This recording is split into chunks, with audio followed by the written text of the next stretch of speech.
É difícil imaginar como os povos antigos conseguiram erguer esse monumento colossal, mas eles conseguiram. Arqueólogos irlandeses finalmente chegaram ao outro lado da porta de pedra, na calçada dos gigantes. Na segunda imagem, a câmera ultrapassou a face da rocha. O homem que operava a câmera prendeu a respiração. Ele havia perfurado 12 metros de basalto de 60 milhões de anos para chegar ali. Esperava encontrar um vazio, uma cavidade, uma depressão resultante do resfriamento da lava. O que a lente revelou, em vez disso, foi um corredor reto estruturado e reforçado internamente. Lá dentro, havia pedras esculpidas, e então chegava-se a uma câmara bastante espaçosa. E antes mesmo que ele pudesse processar o que estava vendo, algo mais profundo na escuridão se iluminou sozinho. Ele nunca mais voltou. O homem na face do penhasco se chamava Kieran O'Hara, ex-arqueólogo de campo. Passou anos realizando levantamentos subterrâneos ao longo da costa irlandesa antes de se afastar completamente do trabalho institucional. Os colegas que o conheciam sempre o descreviam com a mesma palavra cauteloso. Cauteloso ao extremo. Ele não escrevia posts especulativos em blogs, não defendia suas teorias favoritas em conferências depois da abertura do bar. Ninguém que trabalhou com ele por uma década jamais o ouviu dizer algo mais contundente do que os dados. Então, quando ele dirigiu sozinho até a calçada dos gigantes antes do amanhecer, com um martelo rotativo pesado no porta-malas e sem nenhuma permissão no bolso, já era um homem agindo de forma completamente atípica. Eis a questão. Ele afirma que não participou de nenhuma investigação oficial sobre a suposta porta de pedra móvel na calçada, porque não havia investigação oficial. Havia apenas filmagens turistas com celulares. Vejam. Guardas florestais descrevendo o que achavam ter visto para colegas durante o café. Pequenos trechos circulavam discretamente entre pesquisadores que não queriam ter seus nomes associados a nada disso. Os vídeos nunca chegaram à mesa de nenhuma revista geológica. Eram encaminhados, revisados em particular e arquivados. A maioria foi descartada em menos de uma semana. Formações de basalto não se abrem. Elas fraturam. Elas desabam. Elas não deslizam suavemente para o lado, mas as imagens mostraram exatamente isso. Enquanto todos os outros olhavam para o movimento, O'Leary encarava a borda da porta. Ele assistiu ao mesmo clipe de 15 segundos repetidamente durante uma semana. Imagens de vídeo foram capturadas pela câmera. E você pode ver nessas imagens fantásticas a porta se abrindo aqui. Então ele pegou um mapa topográfico da costa da ponte na prateleira acima de sua mesa, marcou a seção do penhasco em questão e começou a lê-lo como um contador forense lê um balanço patrimonial, procurando por algo que alguém tentou esconder. Esse detalhe foi o que o levou até o penhasco naquela manhã, e o que ele encontrou na rocha ao redor foi o que o fez parar. Chamar isso de levantamento topográfico revela o que a borda escondia. Pense no que o basalto deveria fazer. Conforme a lava esfria, ela se contrai. Ela se divide nas estruturas colunares que tornaram a calçada famosa. Aquelas altas fendas hexagonais de pedra que os turistas escalam todo o verão. As fraturas parecem geométricas à distância, mas em nível microscópico são irregulares. As linhas de tensão nunca são uniformes. Qualquer deslocamento natural ou provocado pelo homem deixa uma marca. Bordas esfareladas, areia deslocada, microfraturas ramificando-se pela pedra circundante. Nem mesmo um terremoto move o basalto de forma limpa. Ele o dilacera. As imagens da porta se movendo não tinham nada disso. Sem detritos, sem poeira, sem emenda visível, apenas um deslocamento controlado, seguido de imobilidade, como um cofre se selando de volta na falésia. Esse detalhe o cativou, não o espetáculo, a limpeza. Porque a limpeza não ocorre em rochas vulcânicas. Limpeza implica tolerância. Tolerância implica usinagem. Usinagem implica que alguém em algum momento decidiu exatamente quanto espaço uma peça de basalto em movimento poderia ter. Isso não é algo que a geologia faça. Então ele estacionou longe do centro de visitantes, caminhou pela trilha no penhasco antes da chegada dos primeiros grupos de turistas e escolheu entrar por um ponto diferente da porta principal. Essa teria sido a jogada óbvia e teria falhado, mas o desvio foi suficientemente preciso para que qualquer estrutura interna paralela à porta interceptasse a linha de perfuração. Ele posicionou a Hilt TE-70. Encaixou a broca de 40 mm com ponta de carboneto que se estendia por meio de conexões que lhe permitiam alcançar o furo sem alargar o ponto de entrada. Suas mãos estavam firmes. Sua respiração lenta. Ele passara horas naquela manhã mapeando a face da rocha apenas pelo tato, traçando mudanças de textura e sutis alterações de coloração. Nada disso era prova. Tudo era sugestão.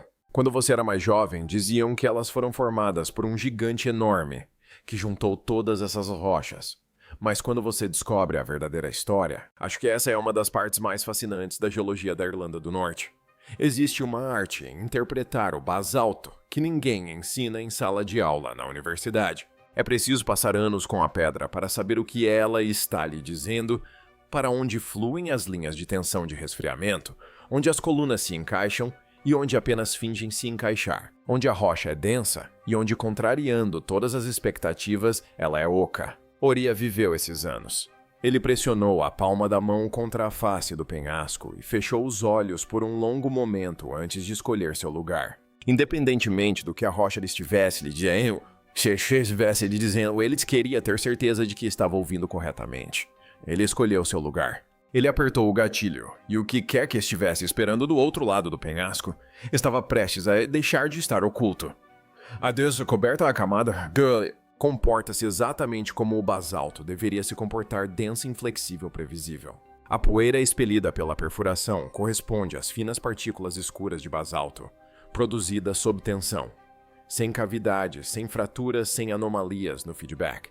Esse fenômeno criou a calçada dos gigantes há 60 milhões de anos. É um processo que ainda está ocorrendo. Qualquer pessoa que já tenha perfurado basalto profissionalmente consegue perceber nos primeiros 30 segundos se a rocha vai surpreendê-la. Esta rocha não o surpreende. Ele continua devagar, com calma, ajustando o ângulo, compensando o aquecimento da broca. A face do penhasco está fria contra seu ombro. O vento vindo do Atlântico diminuiu. Em algum lugar lá embaixo, a maré está virando contra agora as pedras da calçada inferior. Aquele som grave e oco da água encontrando o basalto tem sido a trilha sonora desta costa por 60 milhões de anos. Minutos se passam. O buraco se aprofunda. Nada muda até que tudo muda. Não há aviso, nenhuma diminuição da resistência, nenhuma mudança no tom. Num instante, a broca está cortando a pedra sólida no seguinte. Não está mais. A força necessária para manter o movimento para a frente desaparece tão abruptamente que a furadeira avança 7 centímetros antes que ele consiga soltar o gatilho. A vibração através da carcaça muda completamente de caráter, passando de uma vibração densa e áspera para algo oco, aberto, vazio. Ele desliga a energia e mantém a posição. Por vários segundos, ele não se move, não respira. Ele escuta, maior do que nenhuma corrente de ar.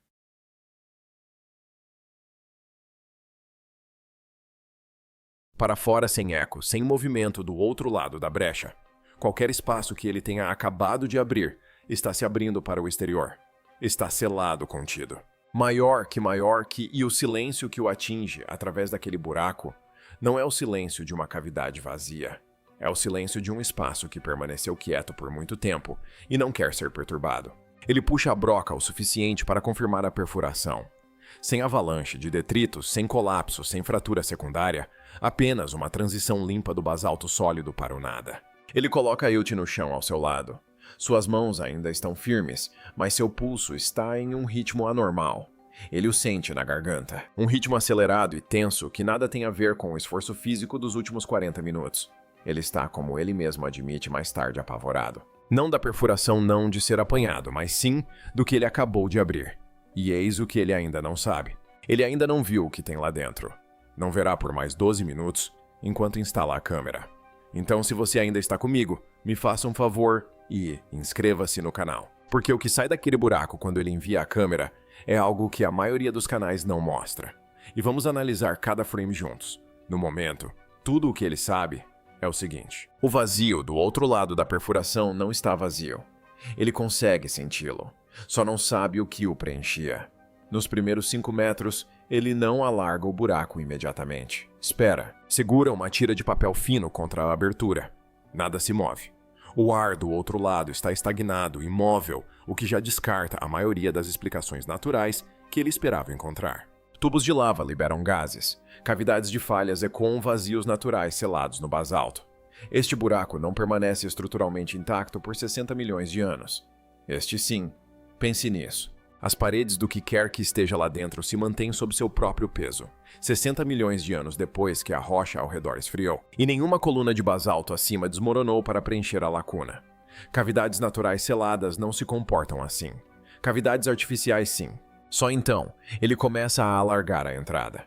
Não o suficiente para escalar. Ele mesmo não vai entrar.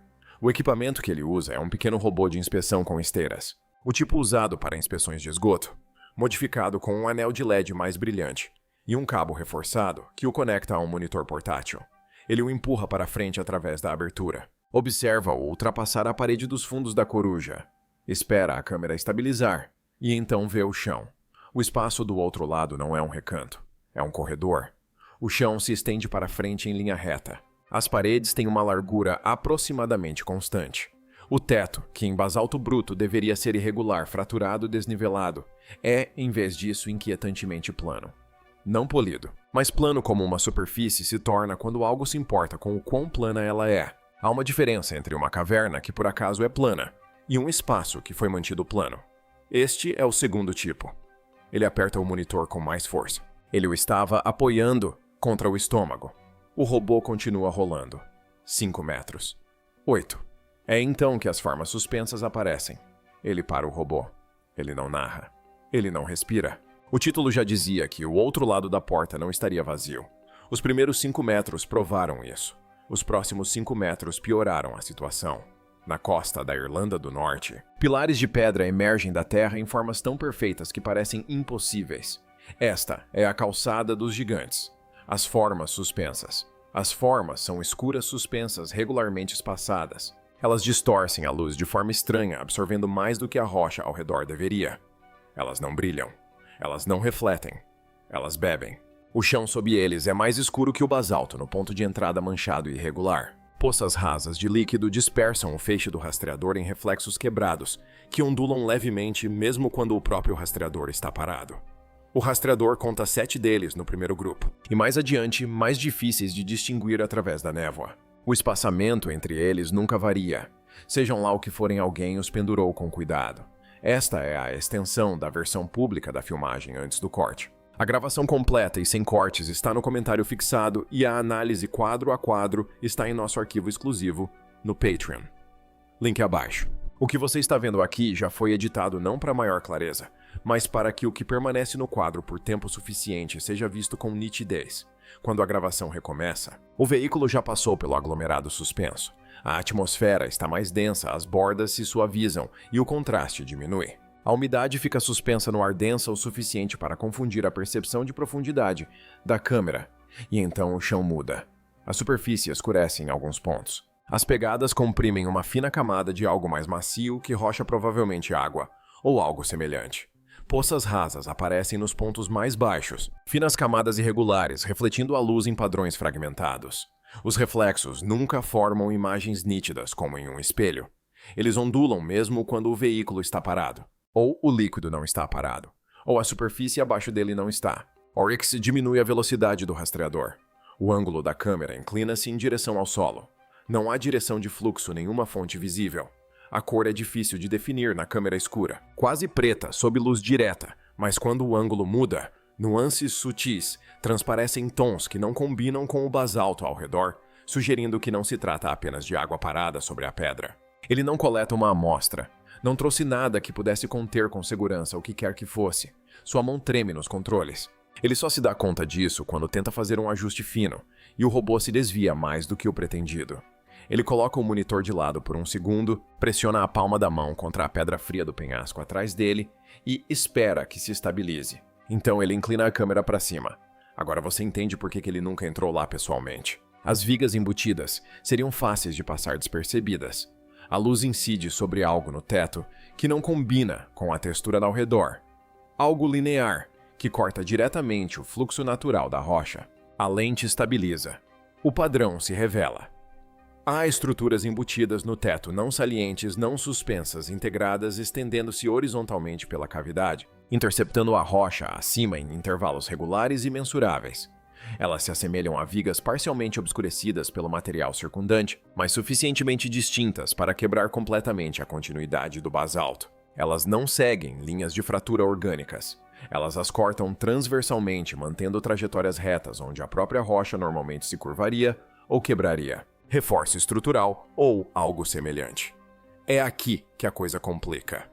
O basalto da Calçada dos Gigantes tem 60 milhões de anos. Seja lá do que forem feitas essas vigas, o basalto se formou ao redor delas, e não o contrário.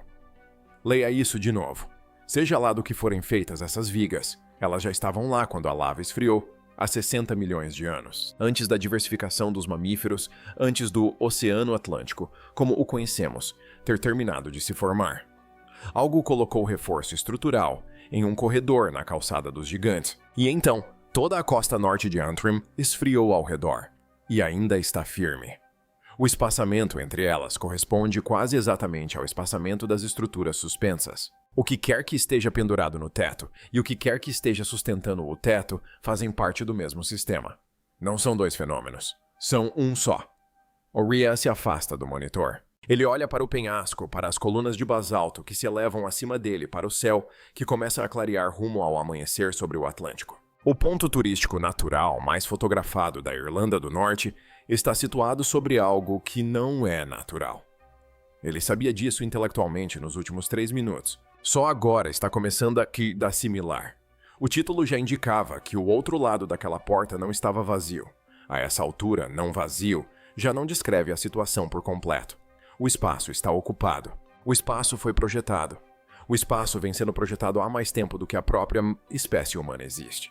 E então, a 15 metros de altura, algo dentro dele se ilumina sozinho. O sinalizador. A 15 metros, o robô continua se movendo. A 10 metros da entrada, 12:15. O sinal permanece praticamente estável, mas não perfeitamente. Breves oscilações, pequenas rajadas de interferência que se propagam pela transmissão e desaparecem antes que ele precise reagir. As rajadas estão aumentando em frequência e não correspondem a nenhum perfil eletromagnético com o qual ele esteja familiarizado por seu trabalho anterior em basalto profundo. O basalto é eletromagneticamente silencioso. Ele não gera esse tipo de estática. Algo dentro daquela cavidade está produzindo isso. Ele não sabe o que. Ele não sabe como. Ele só sabe que o padrão está subindo, e quanto mais o rastreador se aproxima, pior fica. Então acontece muito rápido. Tão rápido que é fácil perder em uma única visualização. Um clarão de luz mais brilhante que o próprio LED do veículo explorador surge no quadro à frente. O clarão reflete na umidade do ar, criando um brilho momentâneo na lente. Então, desaparece. Sem fonte, sem brilho residual, nada. Ele pausa o veículo, mantém a posição e espera. O espaço à frente permanece escuro. Ele percorre a gravação, isolando os quadros onde o clarão aparece. Ele está lá consistente em vários quadros. Não é uma falha, não é um reflexo das luzes do veículo, em uma superfície que ele não consegue ver. A geometria não permite isso. O brilho sobe e desce em um padrão que os feixes do veículo não poderiam ter produzido. O veículo estava parado. Algo externo. Algo dentro da cavidade. Algo que produziu sua própria luz brevemente e depois parou. Seu polegar paira sobre os controles. Ele não empurra o veículo para frente não por um longo momento. Seja lá o que tenha sinalizado, e ele está usando essa palavra agora em sua mente sinalizado, estava respondendo à presença do veículo. Ele não tem como confirmar isso. Ele também não tem como descartar essa possibilidade. Ele reproduz o sinal de alerta mais uma vez, e depois uma terceira. O brilho aumenta, se mantém, diminui, aumenta, se mantém, diminui. Quase rítmico, quase deliberado. O tipo de sequência que você projetaria se quisesse que algo fosse registrado como um sinal, e não como uma falha. Ele sabe que está interpretando demais. Também sabe que trabalha nessa área há tempo suficiente para confiar em seu reconhecimento de padrões. Ambas as coisas são verdadeiras ao mesmo tempo.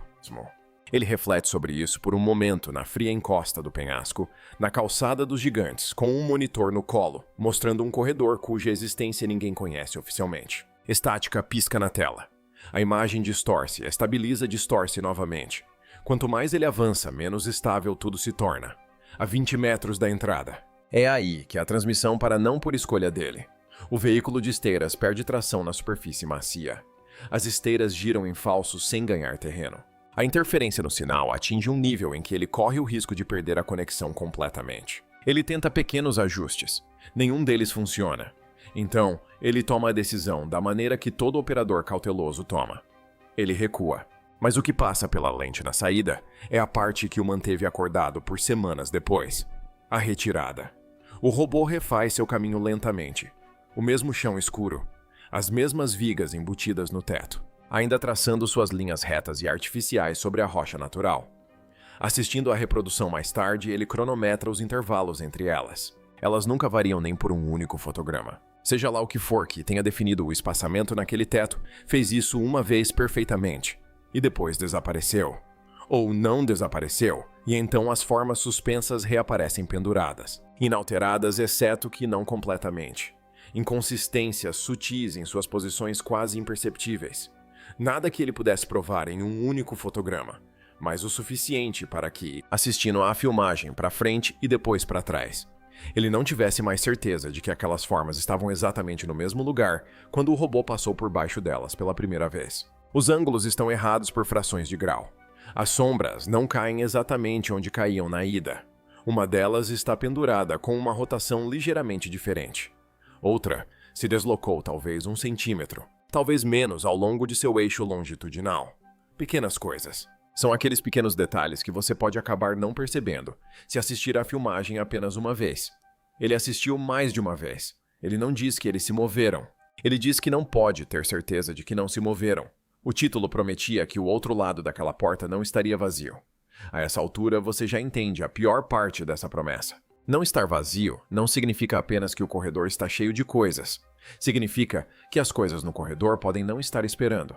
Elas podem estar observando. O robô de perfuração limpa o corredor. A luz de fora invade a imagem, enquanto a unidade se aproxima do furo de saída.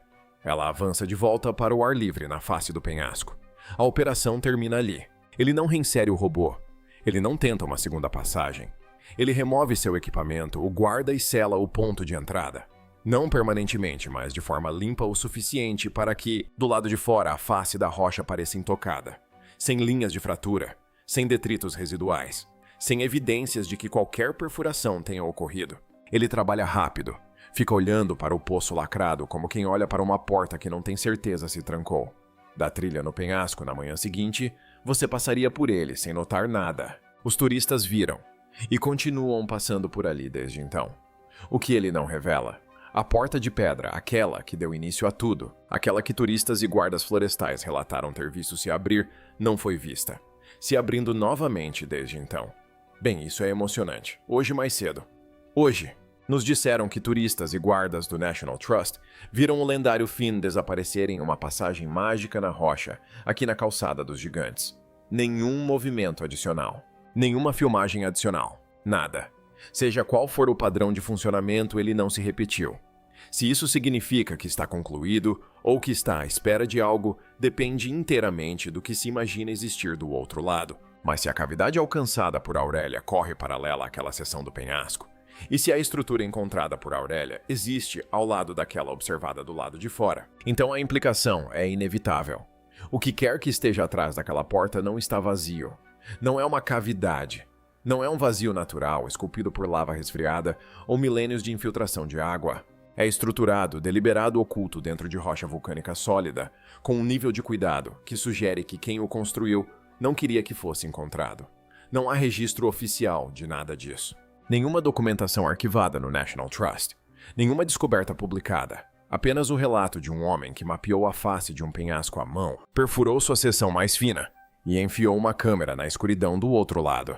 Todos os outros especialistas consultados sobre as imagens da porta que se moveu recusaram-se a comentar ou reafirmaram a posição geológica padrão de que as formações de basalto não se movem. Portanto, as imagens devem ter sido mal identificadas, editadas, ou ambas as coisas. Oria parece não discordar que o basalto não se move. Ele simplesmente acha que o que quer que tenha se movido na calçada dos gigantes não era tecnicamente basalto, ou pelo menos não apenas basalto. Ele foi cuidadoso na forma como descreveu o que viu, mediu preciso. Mas em um ponto ele nunca hesitou, nunca suavizou, nunca qualificou. Ele nunca chamou isso de natural. As imagens não mostram tudo o que havia lá dentro. Não podem mostrar. A lente distorce. A umidade interfere. A profundidade é comprimida. A gravação, em suas próprias palavras, é mais nítida do que o que ele viu em tempo real. O que significa que seja lá o que a câmera não captou, seus olhos também não viram primeiro. Havia algo naquela cavidade onde não deveria haver nada, e isso produzia sua própria luz quando o robô se aproximava.